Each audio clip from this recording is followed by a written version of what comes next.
메시지를 잘 전하기 위해서 기도를 많이 했는데 분위기를 잡아주셔서 감사합니다. 오늘 말씀에 우리가 요절을 읽고 메시지 전했던가요? 예, 요절을 다 같이 읽겠습니다. 시작. 여호와께서 모세에게 이르시되 여호와의 손이 짧으냐 네가 이제 내 말이 내게 응하는 여부를 보리라. 기도하겠습니다. 하나님 아버지, 이 시간 민수기 말씀 다시 대하고자 합니다. 저희들 성령을 허락하여 주십시오. 그래서 말씀을 깨닫게 도와주시고 또 마음에 영접하도록 도와주시옵소서. 이 죄인을 불쌍히 여겨주셔서 말씀을 허락하여 주십시오. 예수님의 이름으로 기도하였습니다. 아멘. 지난주 공부한 10장 11절과 12절을 보면 이스라엘이 시내산 앞에서 가나안으로 행군을 시작한 것은 출애굽 제2년 2월 20일이었습니다. 하나님께서는 출애굽 직전에 6월절 어린 양을 준비하라 명령하시면서 이 날을 이스라엘의 원년 즉 제1년 1월 1일로 삼으라고 말씀하셨습니다. 이스라엘이 6월절 어린 양을 잡은 것은 1월 14일, 애굽을 떠난 것은 그 다음 날인 1월 15일 새벽, 그리고 시내산 앞에 도착한 것은 3월 1일이었습니다. 그때부터 그 다음에 2월 20일까지 약 1년 동안 그들은 성막을 만들고 제사장과 레위인을 세워 봉헌 제사를 드리고 인구조사를 하고 주둔할 때와 행군할 때 각 지파의 위치를 정하고 그리고 그들이 애굽에서 나올 때 드렸던 유월절 대사를 다시 드렸습니다. 이렇게 오랜 동안의 준비를 마치고 이웃고 이스라엘은 나팔 소리와 함께 가나안을 출발했습니다. 하나님의 구름 기둥과 불 기둥이 그들을 인도하고 보호하셨습니다. 그렇다고 해서 그들의 행군이 순탄한 것은 아니었습니다. 광야의 힘든 환경 때문이기도 했지만 이스라엘의 죄악이 큰 문제였습니다. 그들의 죄악이 광야에서 꼬리에 꼬리를 물고 드러납니다.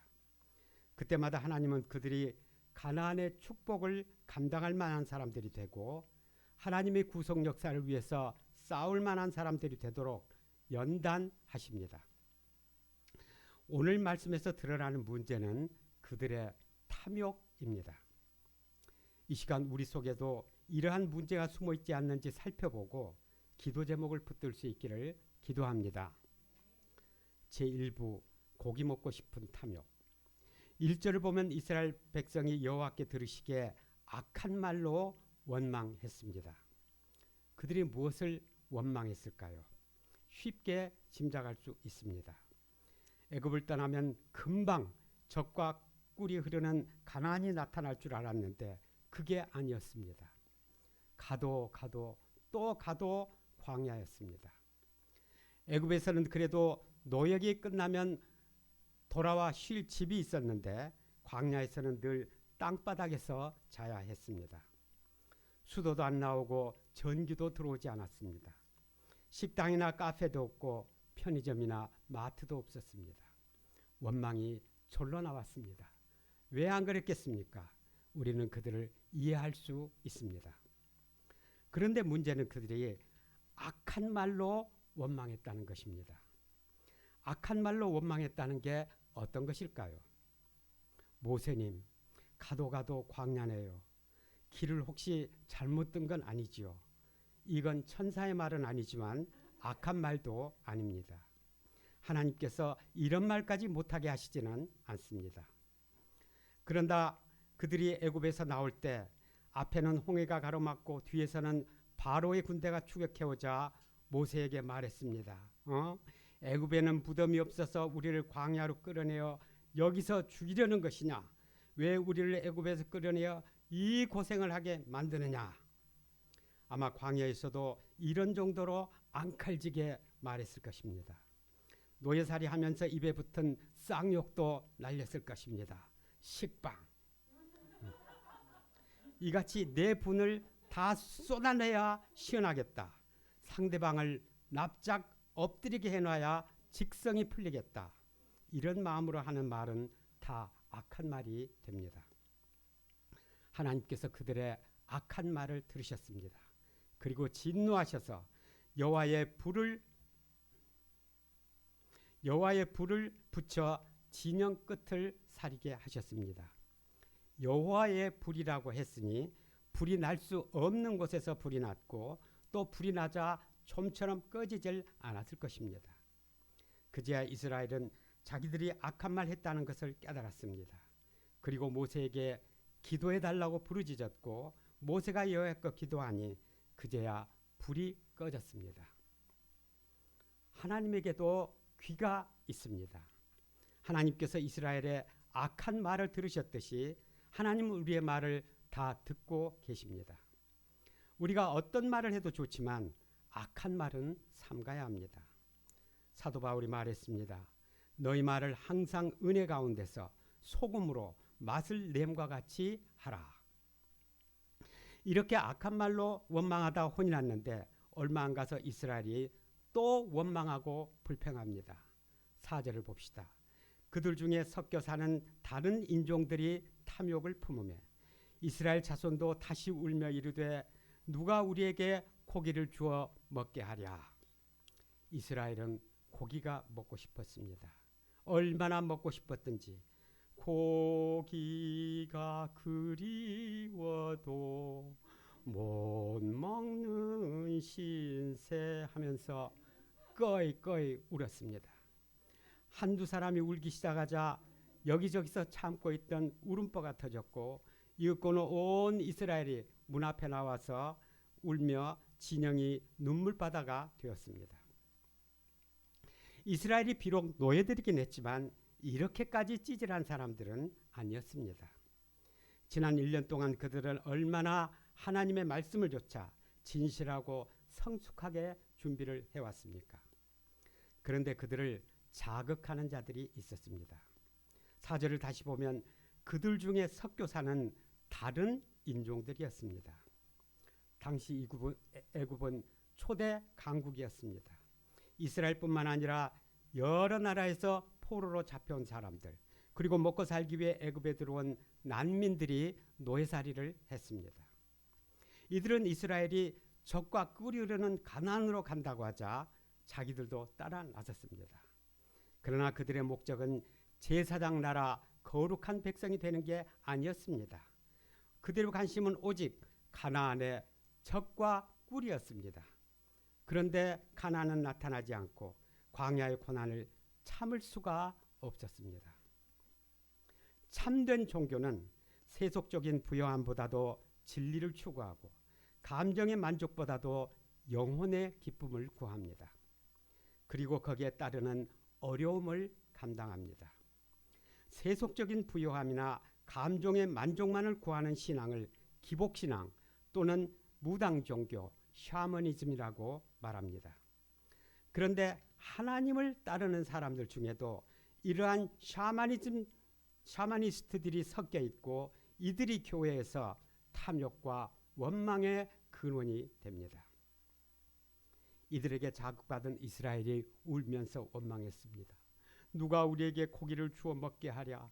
우리가 애굽에 있을 때는 값없이 생선과 오이와 참외와 부추와 파와 마늘을 먹은 것이 생각나거늘 이제는 우리도 기력이 대하여 이 만나 외에는 보이는 것이 아무것도 없다다.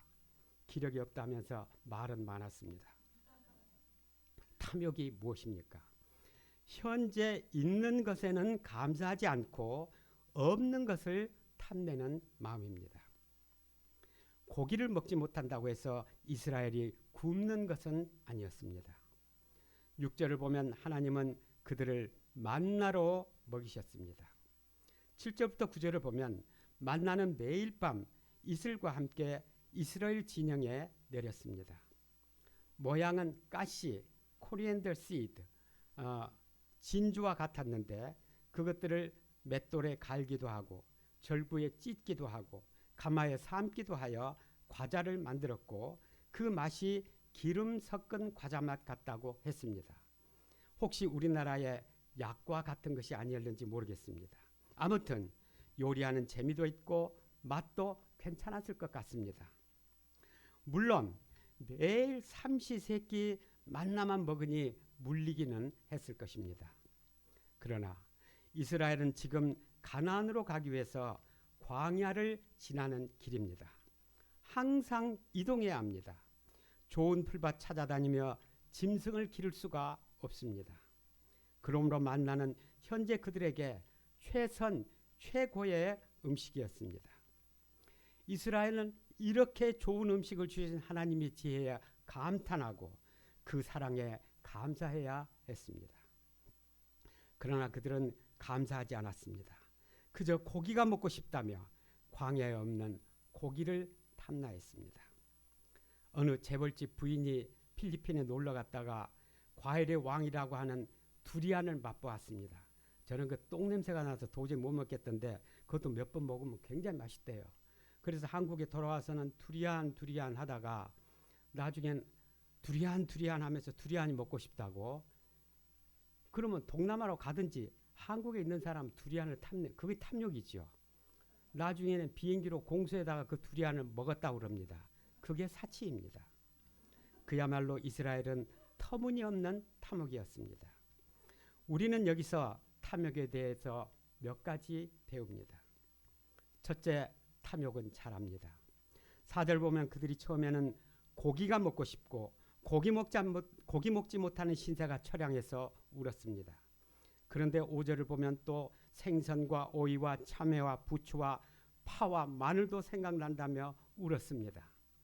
이런 자들은 나중에 해삼, 멍게, 해물탕도 먹고 싶고 짜장면, 탕수육, 팔보채도 먹고 싶고 햄버거, 피자, 스테이크도 먹고 싶다며 징징대기 마련입니다. 탐욕은 자라납니다. 둘째, 탐욕은 역사의식을 마비시킵니다. 그들은 애굽에 있을 때 값없이 이런저런 것을 먹을 수 있었다. 그래서 애굽에 있을 때가 좋았다고 말합니다. 아니, 노예들 일 시켜 먹으려고 고기 몇 점 던져줘서 먹은 건데 그게 뭐가 그리 좋았겠습니까? 그때 수치와 비굴함은 또 생각하지 않겠습니까? 그러나 탐욕이 생기면 이러한 역사의식이 마비됩니다. 과거 애굽에 있던 때가 좋았다며 그때를 그리워합니다. 지금 고기 좀 먹지 못하더라도 그 소중한 자유를 얻었다는 것을 전혀 생각하지 않습니다. 또 지금은 그렇지만 장차 가나안에 들어가면 풍성할 축복을 누릴 텐데 그것도 생각하지 않습니다. 그리고 현재 당하는 시련과 고난의 의미를 생각하지 않습니다. 과거 일제시대 때가 좋았다. 박정희 전두환 때가 좋았다고 하는 자들처럼 역사의식이 없고 개념 없는 자들이 됩니다. 셋째, 탐욕은 사람을 천박하게 만듭니다. 20절을 보면 나중에 하나님은 모세에게 말씀하십니다. 이는 너희가 너희 중에 계시는 여호와를 멸시하고 그 앞에서 울며 이르기를 우리가 어찌하여 애굽에서 나왔단가 함이라 하라. 하나님은 이스라엘의 그들 중에 계시는 여호와를 멸시할 뿐만 아니라 그 앞에서 울었다는 점을 지적하십니다. 하나님이 그들 중에 계시니 고기가 먹고 싶으면 기도하면 됩니다. 그런데 그들은 기도하지 않았습니다.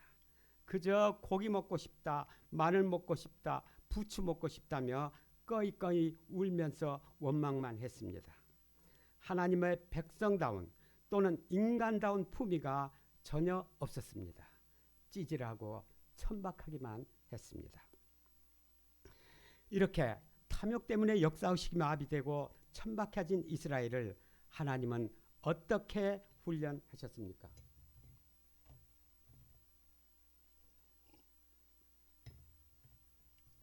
백성들이 모두 자기 장막문에 나와서 우는 것을 본 모세는 마음이 무거웠습니다. 그래서 하나님께 하소연합니다. 그들이 나를 향하여 울며 이르되 우리에게 고기를 주어 먹게 하라 하온즉 책임이 심히 중하여 나온 자는 이 모든 백성을 감당할 수 없나이다. 고하옵나니 내게 은혜를 베푸사 즉시 나를 죽여 내가 고난당함을 내가 보지 않게 하옵소서. 모세는 차라리 죽여달라고 호소합니다. 그는 출애굽 때 지팽이 하나로 10번이나 기적을 일으켜 바로 왕을 혼낸 사람입니다. 홍해를 갈라서 이스라엘을 이끌어낸 사람입니다.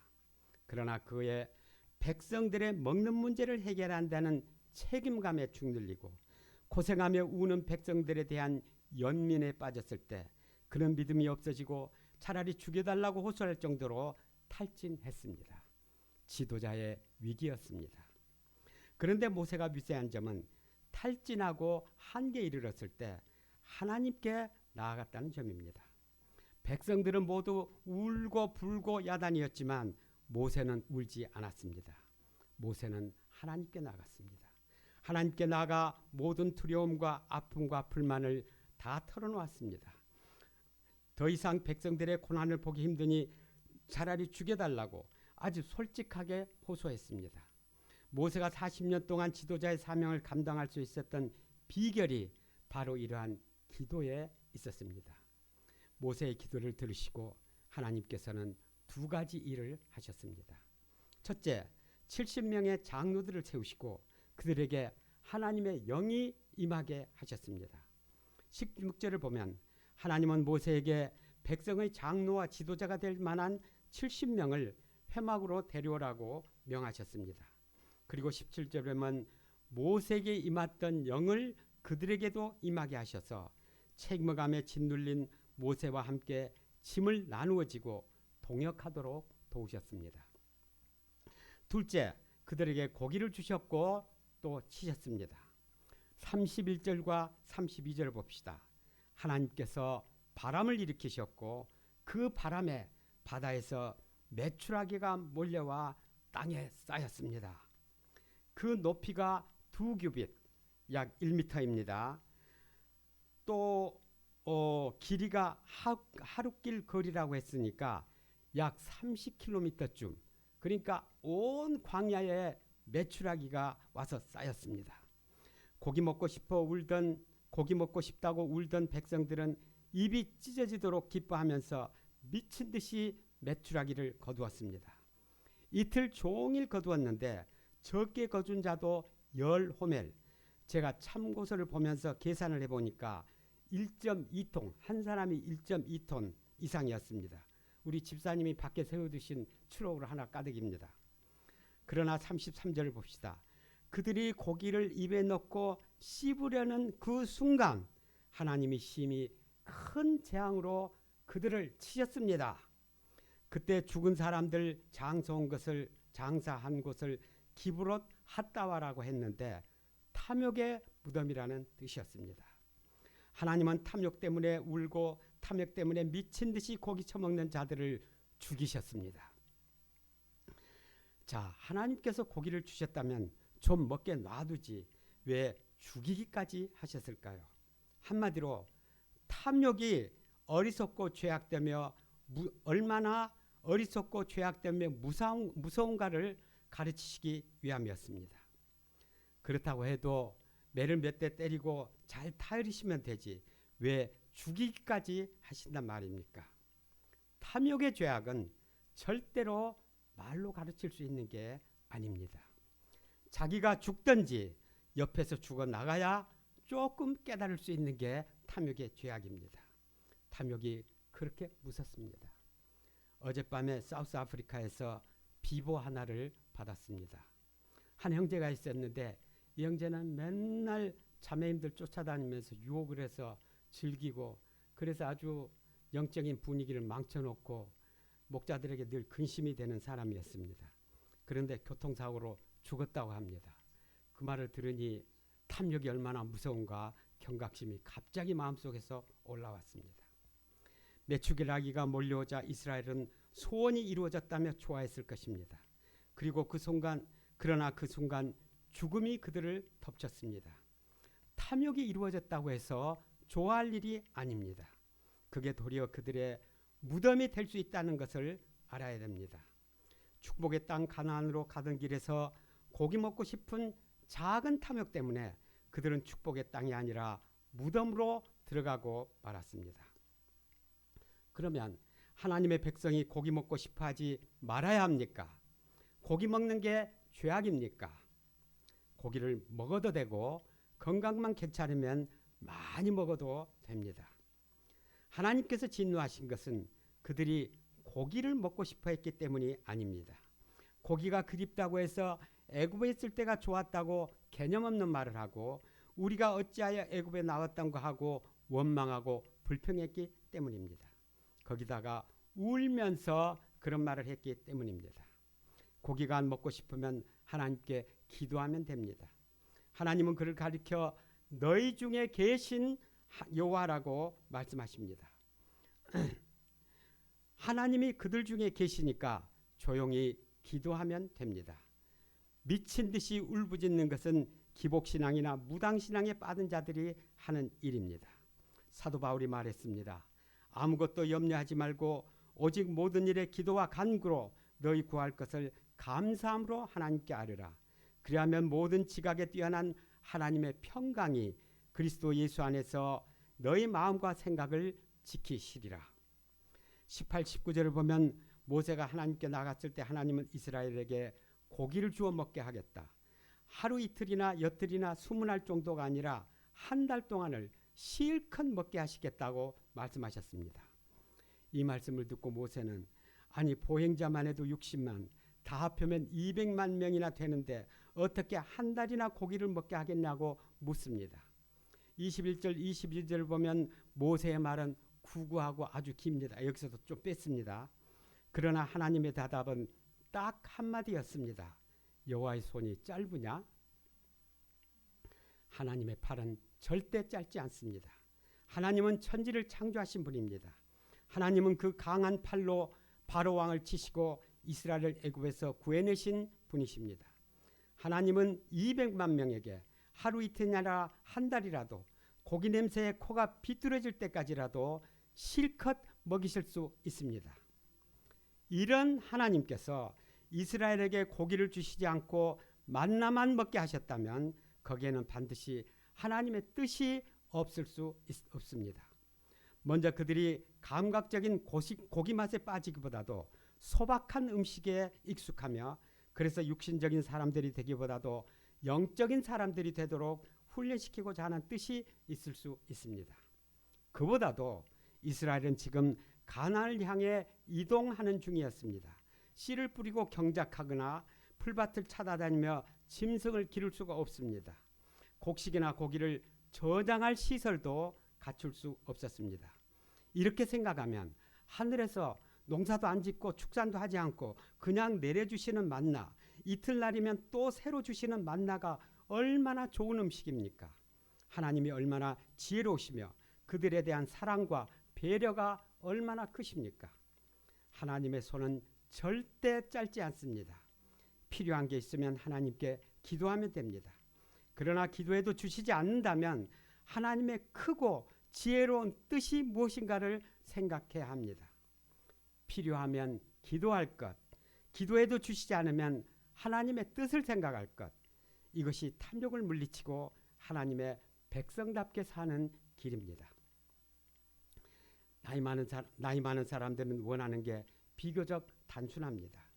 살다 보니 정말 필요한 건 그렇게 많지 않다는 것을 경험했기 때문일 것입니다. 그러나 젊은이들은 먹고 싶은 것, 갖고 싶은 것, 하고 싶은 것, 이룬 것이 너무너무 많습니다. 분위기 좋은 식당이나 멋있는 카페에서 비싼 고급 음식이나 음료를 즐기고 싶어 합니다. 심지어는 시험이 코앞인데도 술이나 게임을 즐기고자 하고 연애하고 싶고 또 정욕을 즐기고자 합니다. 그러나 이 시간 학생이라는 인생의 과정에서 그리고 장차 진정한 성공과 행복을 위해서 또 진정한 행복과 성공을 담을 만한 인격을 갖추어가는 과정에서 그런 것들이 정말 필요한가를 생각해 봐야 합니다. 그리고 정말 필요한 것이 있다면 울고 짜거나 원망하지 말고 기도해야 하겠습니다. 그러나 기도가 이루어지지 않는다면 미친 듯이 울부짖기만 할 게 아니라 하나님의 지혜와 사랑 그리고 그 뜻을 다시 생각해야 하겠습니다. 무엇보다도 축복의 땅 가나안에 들어가기 위해서 길을 떠났는데 기브로 탔다와 탐욕의 무덤으로 들어가고 있는 게 아닌지 우리의 삶을 돌아봐야 하겠습니다. 하나님의 백성당인 품에는 고기가 먹고 싶은데 고기가 없고 기도하는데도 하나님의 들어주시지 않을 때 그때 더 잘 나타납니다. 우리에게 하나님의 팔이 짧지 않다는 믿음을 주시고 탐욕을 이루고보다 하나님의 뜻을 이루고자 하는 마음 주시기를 간절히 기도드립니다. 좀 지루합니까? 2부는 뺄까요 할까요? 한 페이지밖에 안 남았습니다. 제2부 권력에 대한 탐욕. 12장에서는 모세의 누나 미리암과 그의 형 아론이 모세를 비방합니다. 백성들에게 고기 먹고 싶은 탐욕이 있었다면 지도자 모세의 측근인 미리암과 아론에게는 권력에 대한 탐욕이 있었습니다.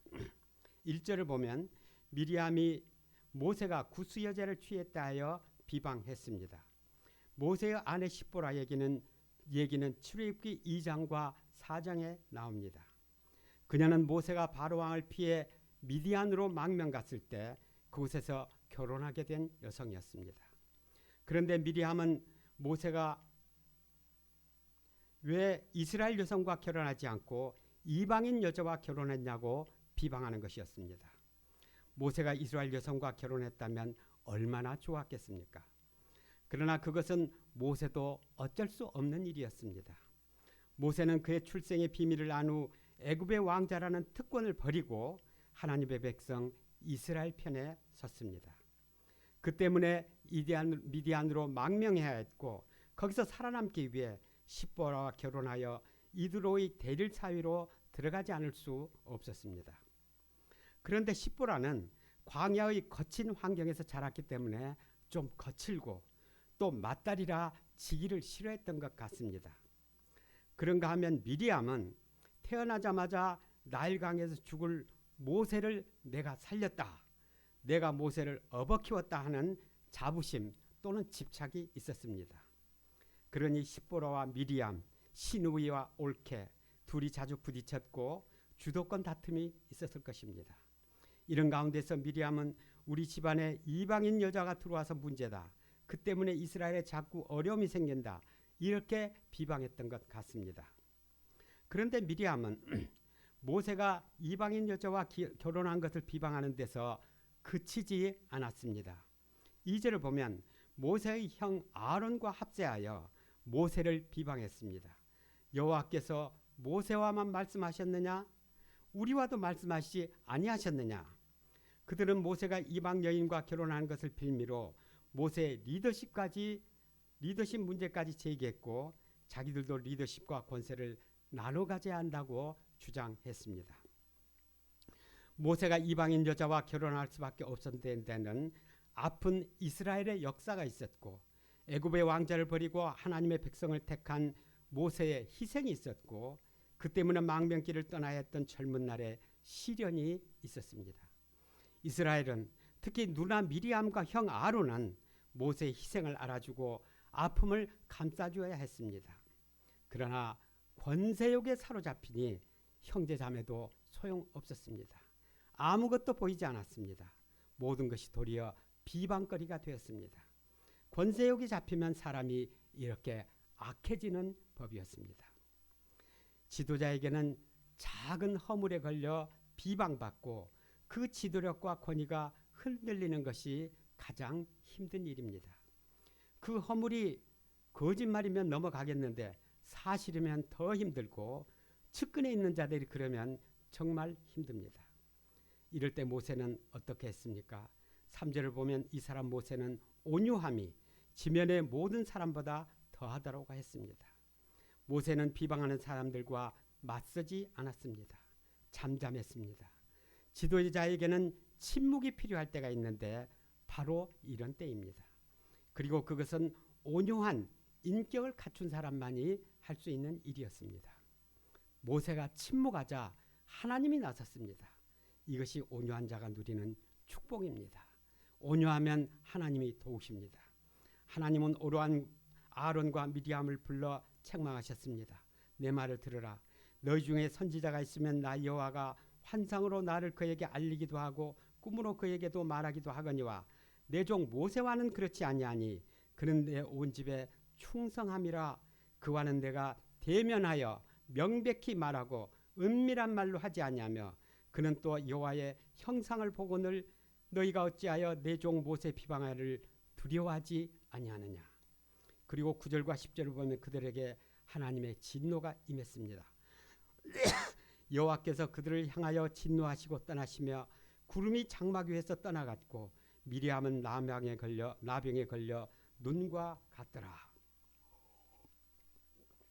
이에 모세가 미리암을 고쳐주시도록 하나님께 기도하였고 나병 걸려 진영 밖으로 쫓겨났던 미리암은 일주일 만에 다시 돌아올 수 있었습니다. 미리암은 모세의 누나였습니다. 모세의 목숨을 구한 사람이었습니다. 미리암은 그의 동생 이방인 여자의 영향을 받기보다도 모든 일을 누나와 의논해서 하기를 원했을 것입니다. 또 자기가 오늘날 모세를 있게 한 사람임을 알아주고 그의 합당한 권세와 영향력을 나눠주기를 원했을 것입니다. 우리가 여기까지는 이해할 수 있습니다. 그러나 여호와께서 모세와만 말씀하셨느냐, 이 말만은 하지 말았어야 했습니다. 바로 이 말 때문에 하나님께서 진노하셨고 미리암은 문둥병자가 되어야 했습니다. 우리가 잘났다면 다 잘난 사람들입니다. 우리가 있기 때문에 지도자가 설 수 있고 하나님의 역사가 이루어질 수 있습니다. 그렇다고 해서 하나님의 소우신 종을 권위를 무시하고 그 종을 비방하는 일은 절대 삼가야 합니다. 똑같이 하나님을 위해 헌신하는데 왜 너만 하나님의 종이냐? 이방인 여자와 결혼하다니 네가 하나님의 종이냐? 이런 말만은 하지 않아야 합니다. 하나님의 세우신 지도자와 자신을 겸허하게 차별화할 줄 알아야 됩니다. 그와 나는 다른 사람이다 하는 것 할 줄 알아야 됩니다. 우리가 하나님의 세우신 지도자를 존귀하게 여기며 그에게 작은 허물들을 비방과 공격거리로 삼기보다도 이해하고 감당하며 세울 수 있기를 기도드립니다. 맺는 말, 우리에게 육신적이고 세상적인 탐욕이 있습니다. 또 권력이나 인기에 대한 탐욕이 있습니다. 그러나 오늘 말씀을 통해서 우리가 이 탐욕 때문에 하나님에게 크게 혼날 수도 있고 또 죽을 수도 있다는 것을 배웁니다. 육신적으로 죽을 뿐만 아니라 영적으로 죽습니다. 역사의식이나 개념이 없어지고 앞날에 대한 비전이 없어지고 찌질하거나 천박하거나 악한 사람이 되는데 그게 바로 영적인 죽음입니다. 이러한 하나님의 우리를 정신 차리게 하려고 하나님께서 물으십니다. 여호와의 손이 짧으냐? 하나님의 손은 절대 짧지 않습니다. 우리가 살아가는 데 있어서나 하나님의 사명을 감당하는 데 있어서 정말 필요한 것이 있다면 울고 불고 원망하고 비방하기보다도 전능하신 하나님께 기도합시다. 그리고 하나님께서 기도를 들으시지 않는다면 우리의 탐욕보다도 더욱 크고 깊고 지혜로우신 하나님의 뜻을 생각합시다. 한마디 기도하라. 그리고 생각하라. 요절 말씀을 다 같이 읽겠습니다. 시작. 여호와께서 모세에게 이르시되 여호와의 손이 짧으냐? 네가 이제 내 말이 네게 응하는 여부를 보리라. 하나님 아버지, 하나님 손이 절대 짧지 않는 것을 다시 깨닫고 마음속에 깊이 영접합니다. 저희가 탐욕이 많습니다. 하나님께서 저희가 혼나기 전에 죽기 전에 저희를 붙들어 주셔서 하나님의 크고 높고 지혜로우신 뜻을 생각할 수 있도록 도와주시고 하나님의 뜻을 따라 행하는 것이 가장 큰 축복임을 알게 하시기를 간절히 기도드립니다. 우리 젊은이들이 탐욕을 부리기보다도 인격을 양성하여서 장차 가나안의 축복을 그리고 진정한 성공과 행복을 담을 만한 그릇이 먼저 될 수 있도록 도와주시고 여호와의 손이 절대 짧지 않는 알타는 믿음 위에 인생을 세울 수 있도록 도와주시옵소서. 예수님의 이름으로 기도하였습니다. 아멘. 감사합니다.